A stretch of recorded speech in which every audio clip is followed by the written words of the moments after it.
Welcome to episode 38 of the Cards and Cartridges podcast. I'm your host, Ryan, aka OG Retro. I'm here with my man, Chris, aka Koozie Retro Games.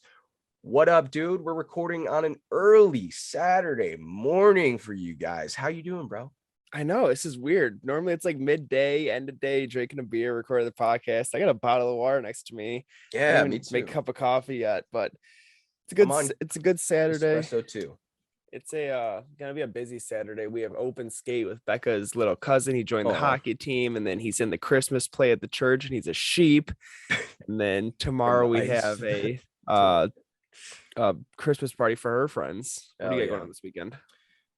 We just got back from a Katrina's work holiday party, which was fun. It was Thursday, very exciting. And then this weekend I'm going to watch my brother graduate, so I'm flying down to old South Carolina on Sunday night. Congrats to him. Yeah, hell yeah, Sneedy boy, getting out of college, love it. And so then I'll see him graduate Monday, fly back Tuesday. Yeah, man, just living the dream, bro, as they say. But we got a packed full episode today. We really do. Chris came to the table this morning, a little sleepy eyed, I'm not gonna lie. We had to coerce some topics out of him, but we've got the goods today. We got the goods. We got an amazing bolo, as always, to be on the lookout for. We're talking about Game Boy pack-in bundles. Learn more about that later. We'll be talking about the Analogue, the company that makes, retro gaming systems brought into the modern era. They're releasing their new Pocket. It comes out this month, and they just dropped a bit of a bomb on us with new pre-order options, which is kind of interesting, and we'll talk about that. We're going to be talking about market sell-offs in regards to we're seeing video game prices drop on the high-end stuff. Pokemon prices drop everywhere. Are there opportunities to be made in this kind of market? Is this something you want to step into or step out of? We're going to be talking, and then finally, this is kind of a sad topic, but in a way, it's a happy topic as well, because we will be remembering in a wonderful way Masayuki Uemura, I hope I said that right, who passes away at 78, the creator of the Nintendo Entertainment System, the Super Nintendo. And we'll be speaking about some lovely stories from our past about those consoles.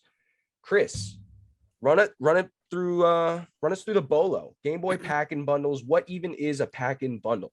Yeah, so Nintendo is notorious for this.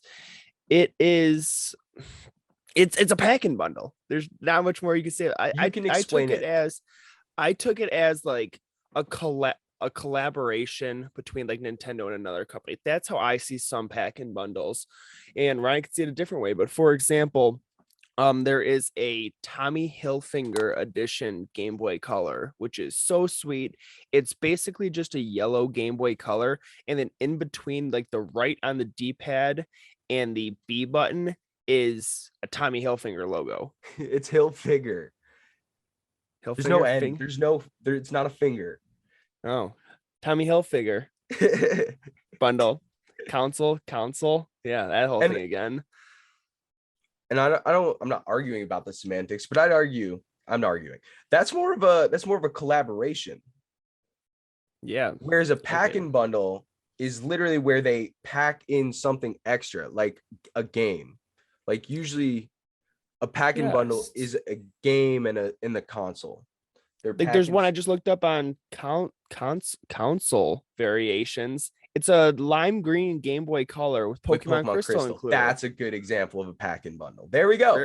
Rarity score of 70. Exactly. So something like that is when, Nintendo is working with it's usually they're releasing their own like first-party games with the pack-in bundles. I've noticed. You don't see it often with third-party developers being brought into these deals, and that's probably just due to crazy licensing fees and stuff like that. But it's not completely true. Anyways, be on the lookout for pack-in bundles. My favorite example of this is the Ice Blue Game Boy Pocket. And the Ice Blue Game Boy Pocket was released in just a regular kind of, it's always been a more limited one, but there was a console only release. And then There's also one that includes the original Link's Awakening for the Game Boy DMG, like the original one, not the color one. And that's thrown in, and it has it like a little sticker on the front, basically, that says like Link's Awakening included Legend of Zelda. And I don't know if it's a sticker, if it's printed on. I've never owned the bundle. It is it is sometimes something subtle like that, just like Yeah. they slap a sticker on it. Yeah, so you yeah, got to be on the lookout. 100%. That's what this segment's called. So I know. be on the lookout for the pack and bundle, guys. Hell yeah. One more thing on that. And normally yeah. the games, you see it with like newer systems. The games will normally say like a not for resale on the back. So there's like a Yes. Smash Bros that's like a not for resale because it was a pack in, Right. or things like that. So keep an eye out. And if you're one of those people who likes to get your systems as complete and as correct as you can, make sure you keep an eye out for those specific pack-in games. Hell yeah. No, awesome, dude. We got up next, Analogue. Do you are you familiar with the company Analogue, Chris? Yeah, I've heard a lot about it. Yeah. You don't, I mean, I don't know. I didn't like pre-order never one. want their products. Like you're not, No. You wouldn't be a customer per se.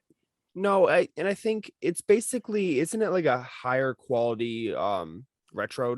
Yeah, exactly. So there's systems that people make that are intended to play like the older games, just with like a newer console. Essentially, our GameCubes, N64s, all that shit is super old. They're breaking, whatever. They don't output to modern TVs. So companies have gone and created ways for you to do all that shit. Analogue specifically is a company that focuses on the highest of quality and what's called FPGA emulation in some of their systems. I think all of their systems use it, but it's basically the highest form of emulation. And I am not an expert on this, but I know a little bit. And so anyway, they're coming out with their newest system, or the Analogue Pocket. And the Analogue Pocket was announced like more than a year ago at this point. Been teasing it for so long. We've all just been completely blue-balled forever. When did you actually order it? Like April of 2020? Let me see right now. I can bring up my receipt. But basically the Analogue Pocket is proposed to be the most amazing Game Boy to ever exist. It will be the Game Boy of all Game Boys. You're never going to need another Game Boy. I ordered mine August 3rd of 2020. Wow, over a year Ago now, August 3rd of 2020. So this brings me to our next point. I pre-ordered I'm super excited. Okay. I pre-ordered this the first 10 minutes this was up. And so I got one of each color because that's just me. What is it? Black and white? Black and white, baby. Black and white. And so we find out. And so again, Chris, more than a year ago, a year and like 5 months or something, or 4 months. And so they made, and we haven't gotten any real like demos of it yet. We haven't gotten. No. I was gonna say, people are complaining like it's supposed to like ship like this week, and they just posted 22 hours ago like the first picture of it. Yeah. So we haven't gotten many demos or any demos of it. And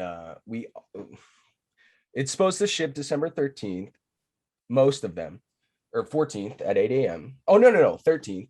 And then they put up this post yesterday.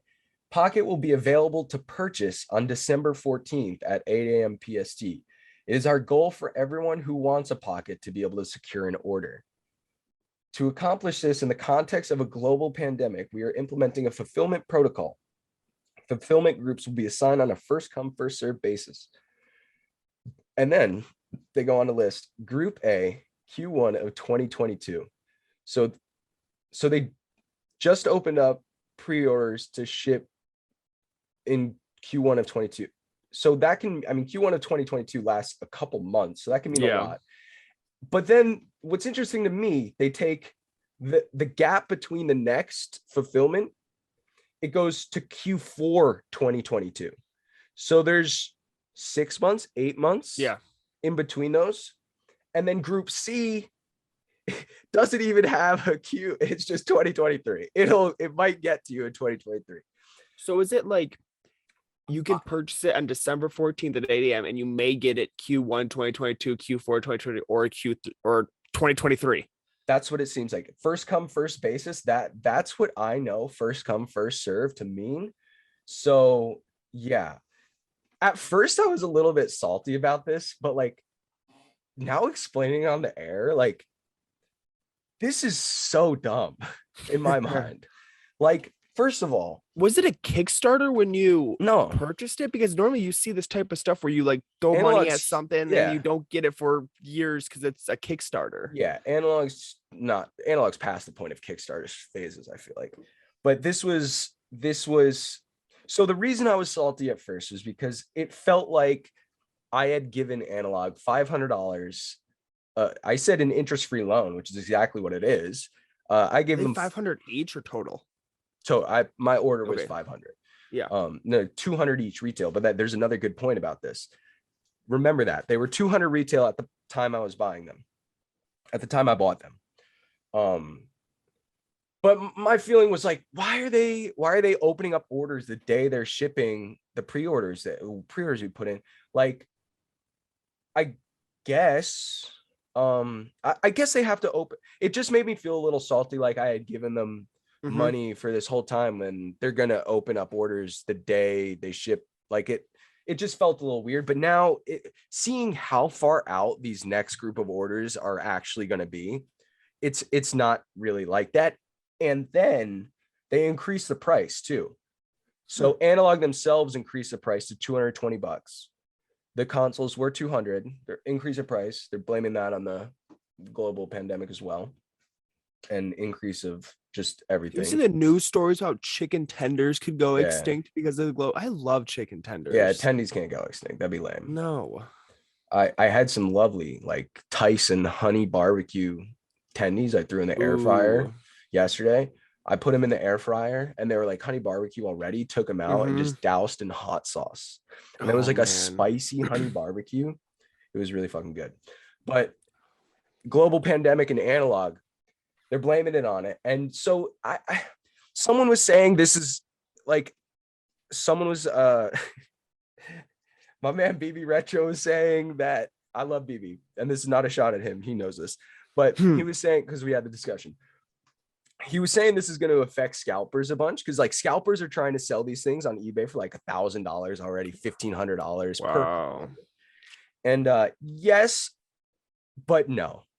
We know that people are going to scalp the shit out of these pre-orders as well. Yes. Like bots are getting, and now they've announced like the times they're doing it. They've planned it all out.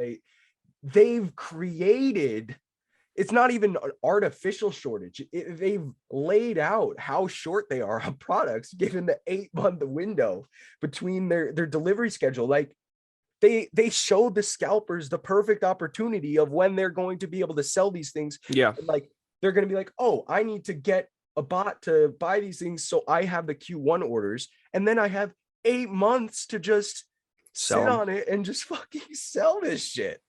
So I was Ryan, like, yeah.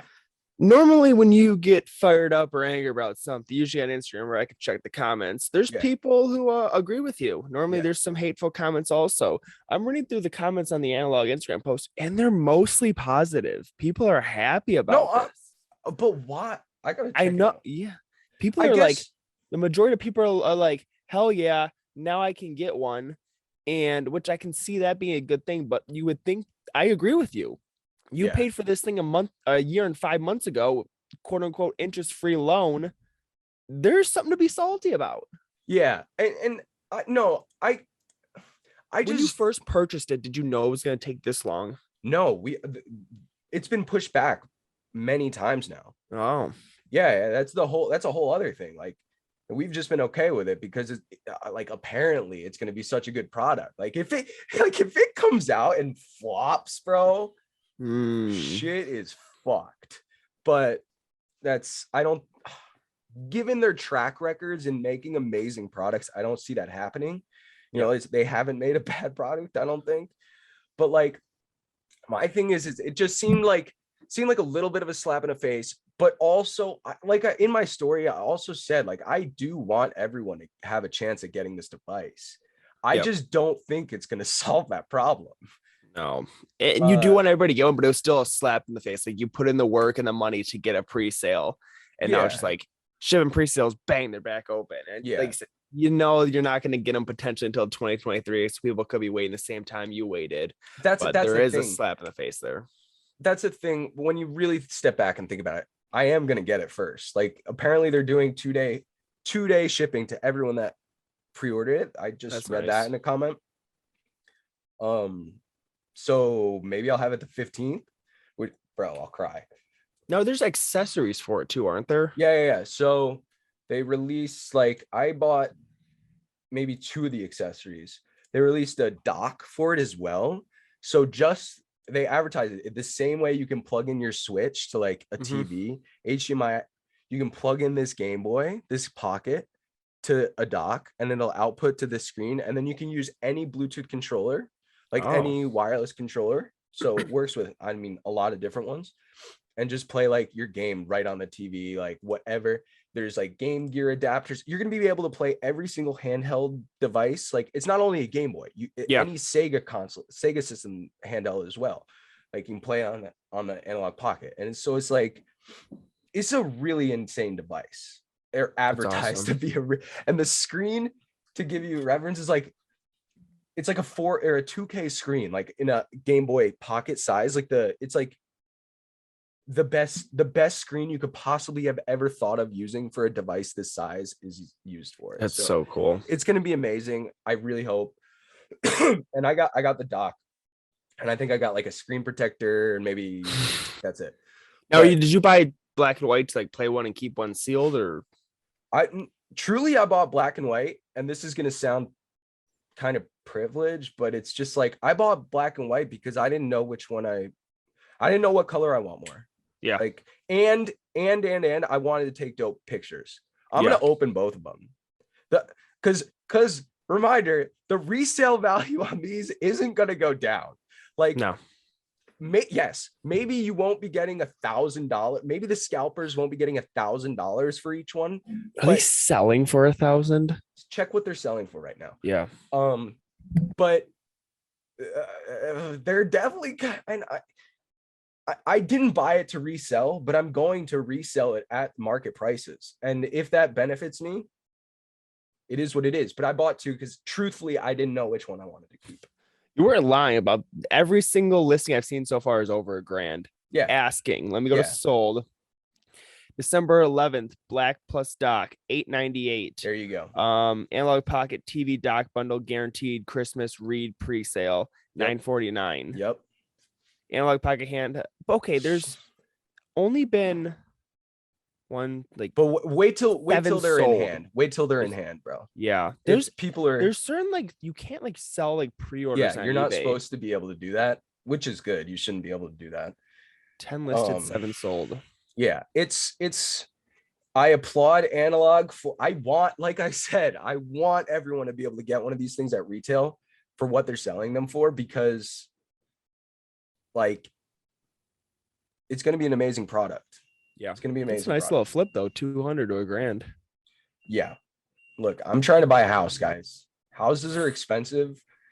Yeah, I'm getting fucked on my house. So if you guys can sell me, if anyone can sell me a house in Portland, Maine, he'll trade you an Analog Pocket. 100% find. He'll trade you both analog pockets. 100%. Find me a house, and because I don't even want to talk about it. Just can't get one, bro. They're harder to get than an Analog Pocket. But so I'm not salty again about the Analog Pocket. I think originally I was like, damn, like I gave him an interest-free loan for $500 for a year and a half of my life. But like in reality, yes, I could have put that $500 into, Shiba, and it could have been, $60K now, right? Shoulda, woulda, coulda. But I gave Analog Pocket that money, and I'm not that salty about it. And I'm excited for mine. I hope you guys, if you guys pre-order them and getting them too around the same time as me, get hyped. Like, yes, get so fucking hyped. And second thing, if you want one, be sure to fucking get on this next drop. Like, it wasn't hard. I'll tell you, like, if you were ready to get it the first time they opened pre-orders, it wasn't hard. Like, it wasn't like graphics card drop. That's fucking insane. You can't get a graphics card. You can't, unless you're super lucky, which I did this past couple days. I'm so excited. But it was like you had like a 20-minute window of like casual browsing and so you weren't out. sitting there spamming F5. I was trying to get lucky. I was, but then I went back and I could have still, you know, and other people got it. So if you were ready for the pre-order last time, you would have gotten it. So follow Analogue, follow their Twitter. Be sure you're sitting at the computer if you can. Get your wife or kid to sit at the computer for you if you're working, or if you're the wife, get your husband to sit at the computer for you. If you're the, you know, whatever situation you are in, get someone or yourself. December 14th at 8 a.m. PST. December 14th, 8 a.m. PST, if you want the Analogue Pocket, because there you go. But you're waiting till Q1. Maybe. If you're you're paying $220. So you're waiting to Q1 if you're lucky. Yeah, that's so insane. So, but then you're going to get scalped if you wait till, oh God, I can't wait to see that 6 to 8 month window of just. Yeah, maybe they'll even go up in price, like even more now, because the people actually get them in hand and people like, oh, that's badass. So cool, yeah. Like, all right, let's move on. We'll move on. Yeah, let's go. Yeah, we have so much to talk about. Here we go. The second topic on the list, we were thinking, what do you think about market sell-offs? One thing going up, Analogue Pocket prices going up, video games coming down, the high-end market, sealed games, WATA grade stuff, VGA graded stuff, the heritage auctions, golden auctions, seeing it across the board, and also the Pokemon TCG market. We're seeing major retracements, I'd like to call them. And yeah, what do you think? Dude, I don't know. So I'm seeing kind of the opposite, but it's an opposite of a very small subsection of everything. So WATA just released their pop reports for NES games. Mm-hmm. And it's not every single NES game, I don't think. Oh, maybe it is, because it shows 778 games. So it looks like it to be about every single, oh no, because they do some variant stuff. So a large chunk of NES games the pop report was released for. We've talked about it. Just shows the actual number grade, not the seal grade. And people are realizing how rare sealed NES games are. And I follow some bigger collectors on Instagram who have kind of speculated the market before the pop reports came out. And now that the pop reports have come out, they've gone to like their own collection and shown like, I speculated this was a pop 3, it's a pop 2, like just showing you how rare stuff is. And one guy was showing like, after like the pop report was released, like NES graded games were flying off eBay. Like everybody was buying because they could actually see like, oh crap, this really is only 2 of these. And I think that's a great point. And a good because what I'm talking about is kind of the general market. And like I'm a Pokemon collector, so I've seen these Pokemon games really coming down a lot. Like, and I agree with you in that aspect. Like overall, there is a market sell-off, and I don't even know if it's a correction.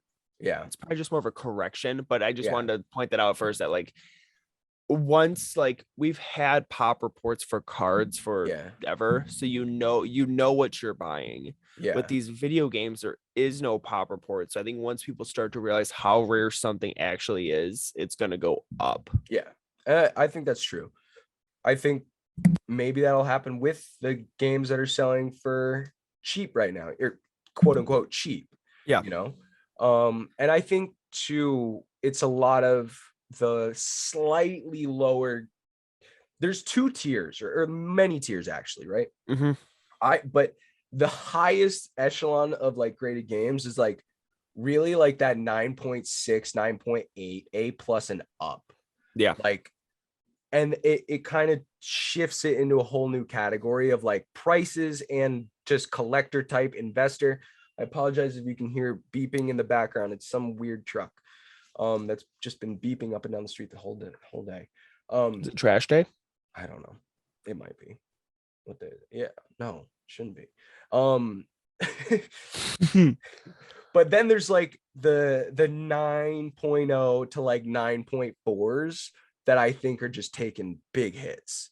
Like maybe even some of the NES. Well, no, like you said, those NES games I feel like are a little different too, because And I think people are just right now, realizing it. And like we see, take something for example, like a high grade Pokemon game. We've seen prices come down generally, but like a high grade Pokemon game comes up in every single heritage auctions. Not saying it's a common thing, but the people who do own it are seeing, holy crap, I can get this for it. And then they go to sell it. yeah, And there are only so many people that can afford $100,000 Pokemon game. yeah, And once somebody has it, they're probably not going to be bidding on the next one. Or yeah. maybe they are. I'm not a bidder of very expensive things.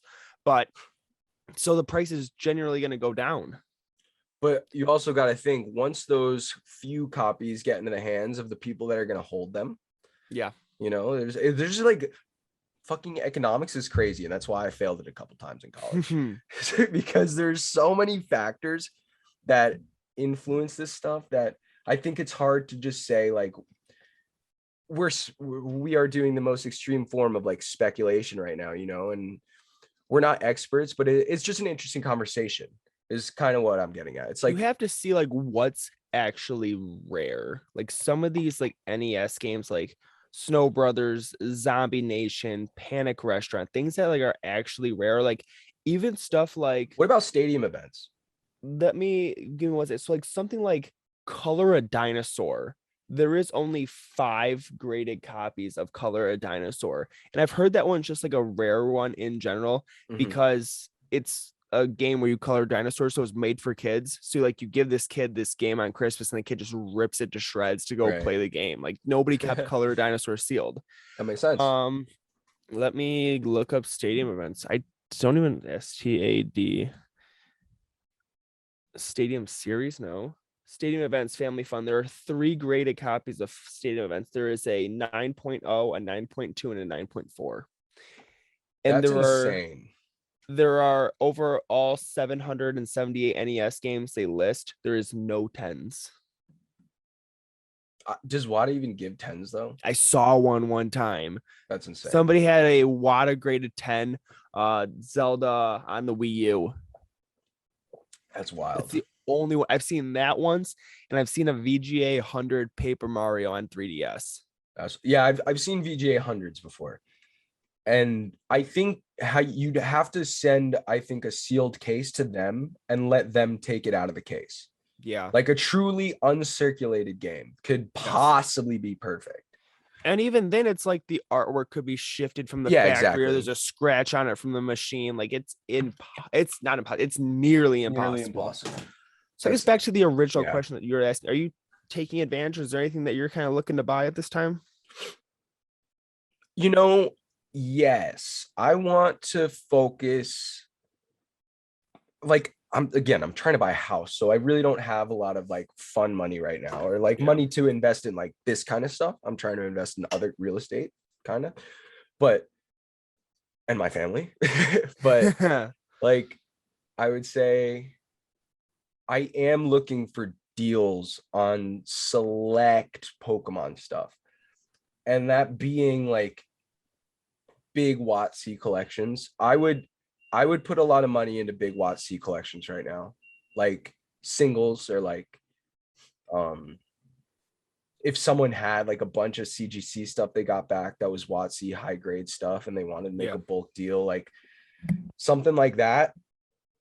Because I do believe this is just a correction. We are going to see I don't know, like my Pokemon stuff that I really care about, I'm holding on for 20 years, so I think there's a lot of money to be made there. And just in general, like if you want to grab stuff, like now is like a great time. I think for collectors too, like if you've been looking at like a car that, you've been trying to get for a while, like this is it. Your PSA is bringing back a new service level. I forgot. That's the other thing I wanted to kind of talk about. We'll touch on that right now. $100 a tier, bro. $100 a card. That's still so much money. That's fucking insane. And they call it with like the standard level or something like that. That's their chill, like bulk, like see you in 10 months to 12 years service tier. $100 a card. So gone are the days of grading everything.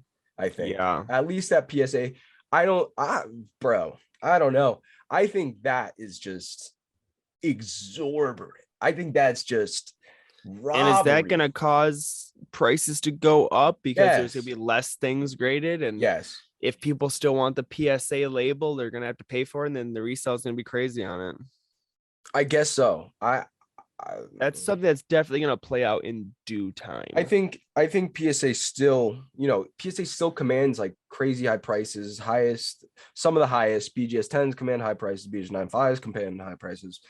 But this is just it's wild, bro. $100 Dude, a card. one thing I forgot to say about the stadium events thing that makes it like even more crazy is like we saw, let me scroll back to it. We saw there was like the 5 of them. Like there's a 9.0, 9.2, and 9.4. Yeah. That 9.4 could be a 9.4D. We don't know. Right. It would mean the 9.2 could be a 9.2 A++. Like once we actually expand out further into the seal grades, it's going to get even more. Holy crap, this game is rare. And prices. I can't wait. I only have 4. Well, I got like 3 more coming back. So maybe like 7 or 8 WADA graded games. And I've got them all dirt cheap. I'm not into them much. I'm not trying to flex, but like I'm just saying, like, I'm not depending on population reports to like, holy crap, I have to increase my value. But it's gonna be cool to see like what you actually have versus what the rest of the world has. Definitely. That's why I like the pop reports from PSA and CGC, or not Should have been done CGC. so much sooner, and I wish it would have came out fuller, but we've got something. It's something. Hopefully more in soon. But to circle back to the original thing, I don't think I think this is just a retracement. I think we're gonna see continued growth in this market, and it's important for stuff like this to happen. Yeah, I'm not looking for anything specific. I'm also that kind of explosive in the process growth wasn't sustainable. No, I'm also in the process of buying a house, so all my money is going to that. There you go. And it's just the way I collect. Like I'll find stuff in a shoebox at a garage sale and then grade it that way. And if it gets a 6, it gets a 6. So I found it for $1. Yeah, I love that. I love that, bro.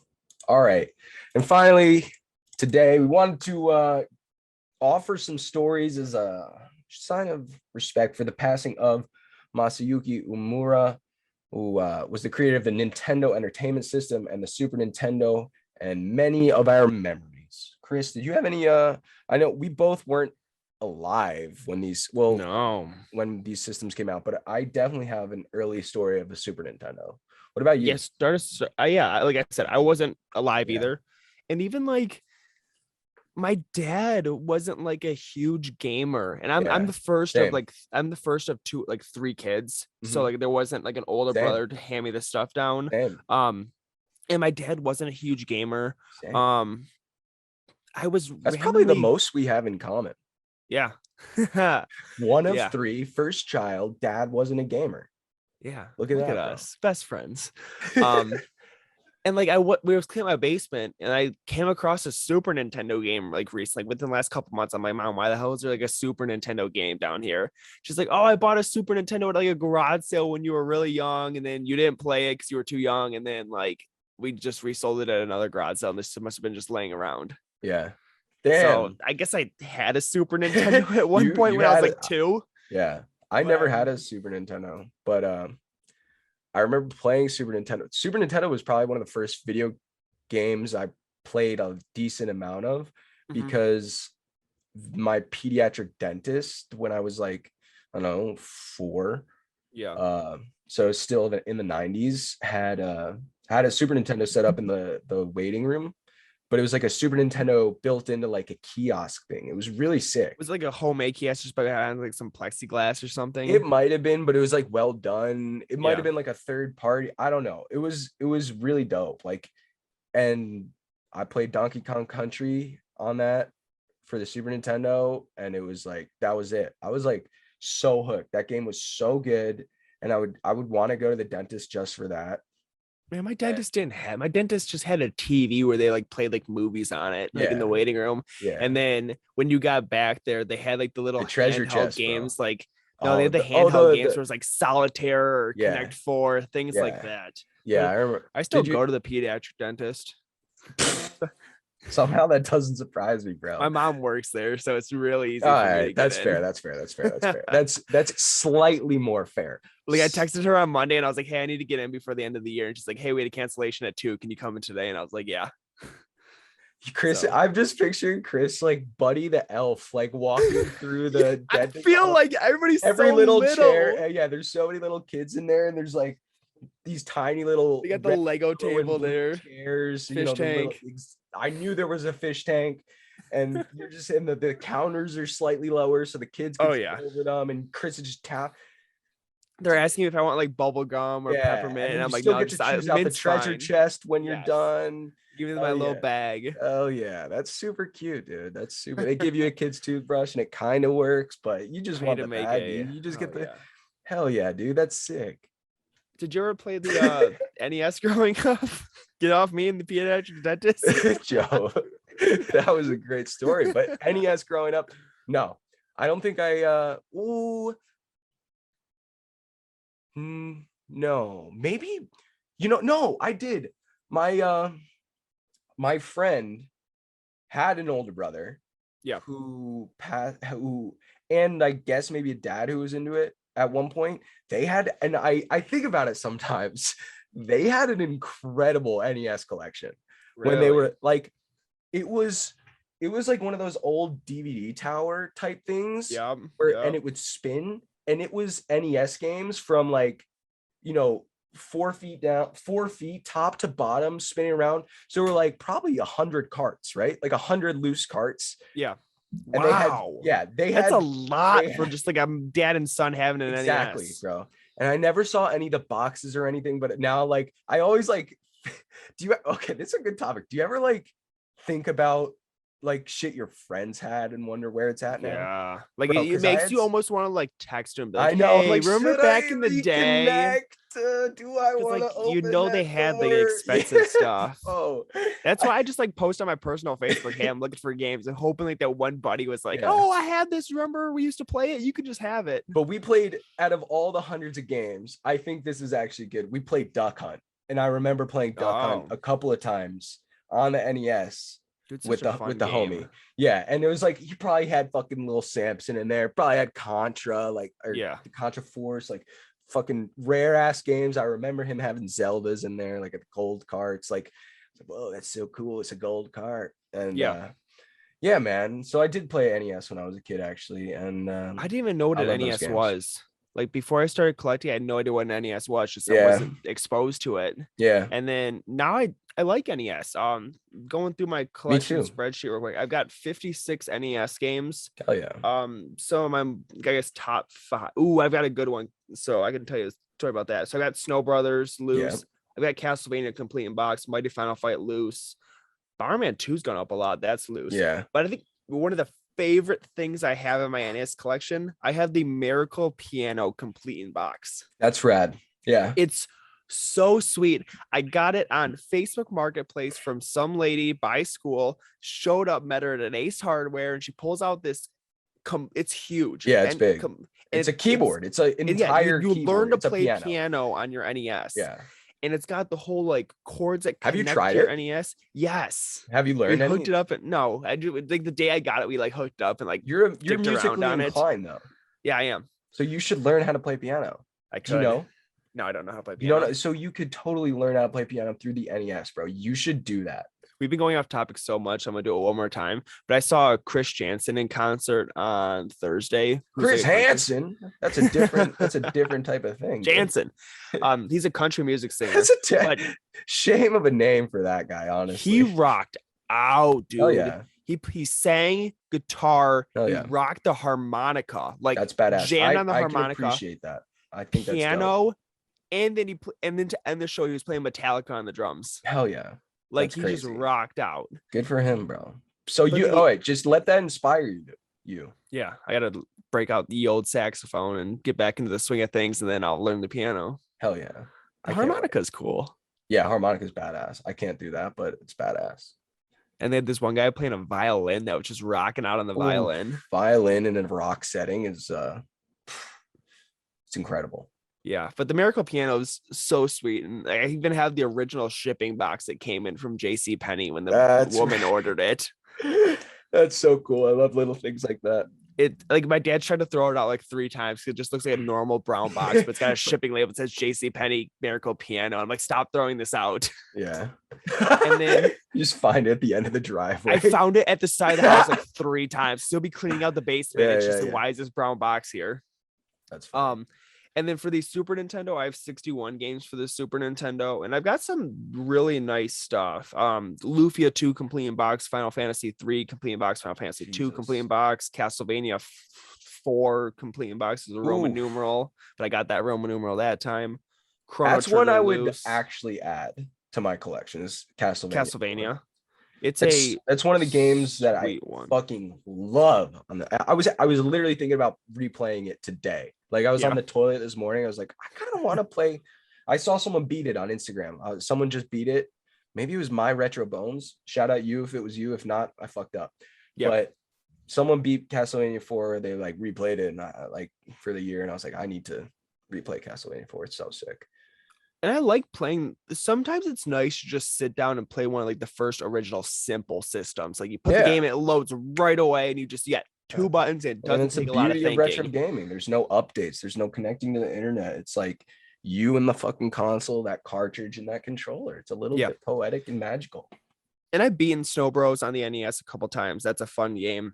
I feel like we got to put you on a lie detector for some of those beaten claims. I'm not sure. I've watched my buddy beat Contra. Contra's a hard one. I can't do that. That's insane. He was grinding Contra. It's only like 7 levels or something like that, but it's difficult. I've come close, but I can't. Ice hockey is really fun. We grind out ice hockey. Ice hockey's fun on the NES. That's a great game. Hockey games are just top tier for me. Speaking of kind of Arbolo, like console pack-in bundles or console variations, do you have any variations of like the Super Nintendo or NES complete in box? Do you even have a complete in box Super Nintendo or NES? No, I've owned those things over my collecting years, but I don't. I have. I'm gonna say it. I have the cool between us both and between a lot of people. I have the coolest Super Nintendo item ever. I've got the top of the Super Nintendo kiosk being the Super Nintendo Lite.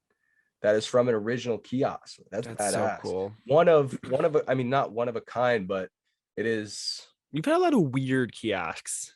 Yeah, I've you had like the standard kiosk, like it's just like these slightly different ones. Definitely, I find interesting shit. So did you find that one in like a barn or some shit? Yeah, the Super Nintendo Lite was from like low key, possibly 100% drug addict, like just tweaker status, but like. In the middle of nowhere, pulled it out of like also the middle. He went into the back of nowhere, seemingly like some dilapidated barn, just like went into the darkness and pulls this out. I'm like, what in the fuck? I paid $20 for it. Like, how do you have this? But I'm not complaining. No, I paid $20 for it. I've had offers of like when I first got it, I think I got an offer of like $750. I was like, I don't want to sell it. Like, this is something that's just like so unique. I could never find one of these again. Like, that's the thing. There are some things you'll find again, right? Like, you can sell a copy of Pokemon Silver complete in box. And yes, that's a dope piece, but you can go on eBay and buy one right now. You can't do that with that. So, and then I only have one other I have a couple of complete in box Super Nintendo games, but Zombies Ate My Neighbors. I have. You just not have like the will to like keep a complete box system, because you said you had complete box systems. No, it's not that. I think, and I do have a couple complete box systems I've kept. It's just the way I collect, bro. It's like the ones that are the most important. And if I had room to display a Super Nintendo complete box system, and one day I will.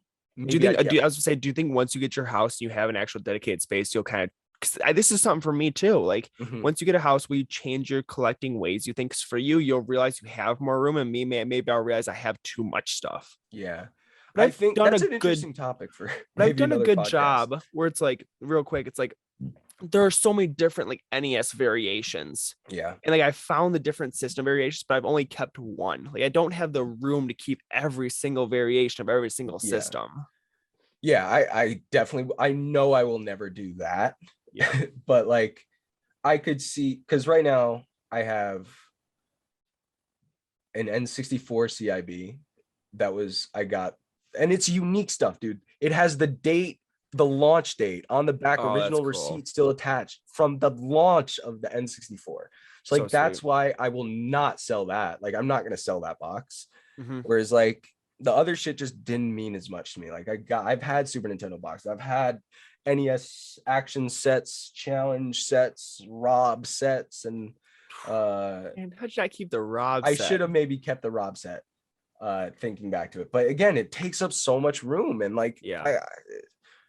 I don't think I'd ever display that. I'd have no emotional attachment to it. That's why I collect, is like that fucking nostalgia hit. There's no Yeah. nostalgia hit on the NES robot.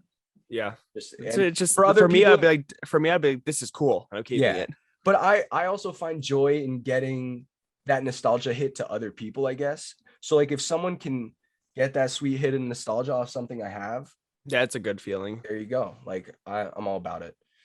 Do we have any viewer questions for the week, or? We did have a viewer question, but you covered it. So Super Oh, Duper really? Ringo asked about the Analog Pocket. So Okay. we already hit on that. I guess I got a question we can use as a viewer question real quick. I just thought of it and kind of goes along with how we were just talking about selling stuff. Is there anything in your collection where like you wouldn't mind selling right now? You're kind of just holding on to hold on to it, but like you would sell it there right away. Yeah. That makes sense. Yeah. I mean, everything has a price. So like Yeah. I think there are very few things that I wouldn't sell for the right price. Yeah. So maybe that answers it. There are very few things. And very few could still mean like 20 to 25 things. I feel like that's still very few Yeah. in the grand scheme of it. Because I do have a lot of really important shit in my collection. Yeah. But a lot of it could go for the right offer. Yeah, I've got things like I've got a couple like Xbox games like Jurassic Park on Xbox. I've just kind of kept just my thought behind why I'm keeping that is that's like a $70-ish game.